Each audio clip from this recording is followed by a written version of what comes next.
যে মাদ্রাসাতে লক্ষ লক্ষ ছাত্ররা আছে, তাদেরকে ক্রিকেটের ফ্যান বানানোর জন্য, এবং সেখান থেকে কিছু ক্রিকেটার যদি আসে। বাংলাদেশ ক্রিকেট বোর্ডের নতুন পরিচালনা পরিষদ দায়িত্ব নিতেই এসেছে এক অভিনব পরিকল্পনা, মাদ্রাসা ভিত্তিক ক্রিকেট চালুর উদ্যোগ। নতুন সভাপতি আমিনুল ইসলাম বুলবুলের নেতৃত্বে বোর্ড এবার স্কুল কলেজের গণ্ডি ছাড়িয়ে ক্রিকেট পৌঁছে দিতে চায় দেশের হাজার হাজার মাদ্রাসায়।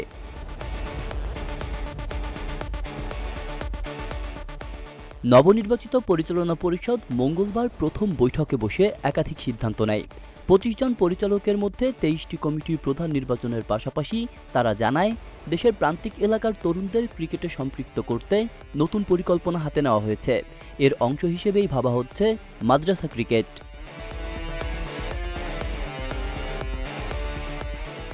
বিসিবির সভাপতি ও সাবেক জাতীয় দলের অধিনায়ক আমিনুল ইসলাম বুলবুল গণমাধ্যমকে বলেন, মাদ্রাসায় লাখ লাখ ছাত্র আছে, সেখান থেকেও ক্রিকেটার উঠে আসতে পারে। এই সম্ভাবনাটাকেই আমরা কাজে লাগাতে চাই। এখনও বিস্তারিত আলোচনা হয়নি, তবে আমরা যেহেতু পরিকল্পনা করেছি অবশ্যই বাস্তবায়নের চেষ্টা করব। আপাতত ছোট ফরম্যাটে হবে।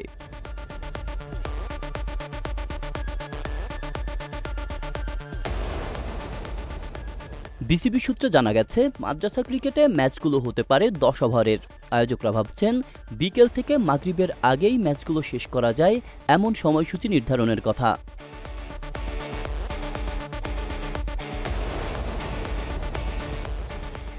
মাদ্রাসা ক্রিকেটকে প্রতিভা অন্বেষণের নতুন পথ হিসেবেই দেখছেন সবাই, যাতে নতুন করে তৈরি হবে আরও বেশি ক্রিকেটার।